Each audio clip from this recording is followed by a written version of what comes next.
So one of the other enhancements in the new release is the purchase order matching tolerance. So in purchasing, in the configuration, there is an enable match tolerance checkbox you can now turn on. So what this does is it matches up the purchase order quantity and price with the vendor invoice or PO receipt and compares the quantity or the price or both and makes sure that the quantity on the invoice is within 1% of the purchase order or purchase order receipt, for example. Okay.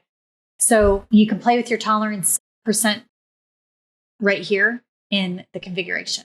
Okay. So I've set up a 1% tolerance on the invoice and the PO receipt.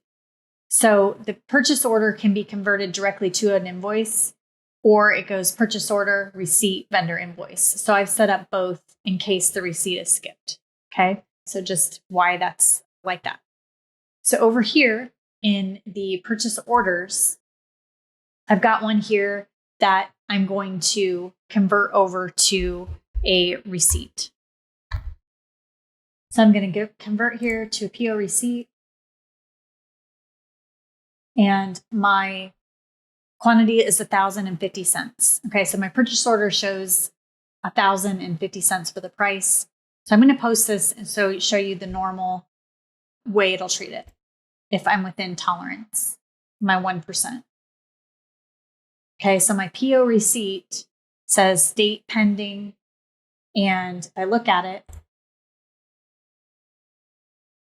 There's no exception warning down here. Okay, and my state is pending. Okay, so now we're going to do it, and we're going to go out of the tolerance. So we're going to delete this, and we're going to do the purchase order again. Okay, so we're going to convert it to PO receipt. And this will work the same way if you do quantity or price tolerance outside of the 1%.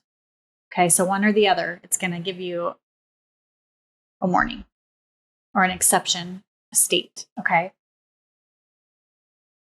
So if you go back in and look at it, if you hover over this exclamation mark, it's going to tell you what was outside the tolerance. Okay. So now let's say I want to get rid of that exception state and put it to a normal state. I'm going to hit override exception here. And now it's going to go back to that pending state. Okay. But let's say I want to make it be what really happened and not the 900. Let's say this was a mistake. Someone put in 900, but really received 1,000. Then you can come back in here and edit it and change it to match the PO. Okay. So depending on permissions you've set up in your company, you can have someone override the exception warning or not.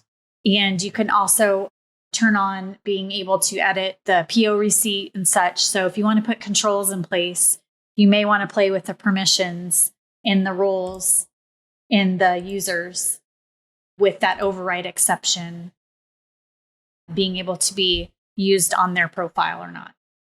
So also, I just wanted to point out, you can, let's say this said 900, but I want to go look at the PO. You can do it right here and still stay on that same screen and see, okay, it was 1,000. Do some research by just drilling into the actual PO from the receipt, okay, and vice versa. So just wanted to point that out there too. So same process or same thing will happen if my price was 10% different. I won't show that, but it'll do the same thing with the exception state and that warning on that screen. Okay. And that's how the PO matching tolerance works in the new release.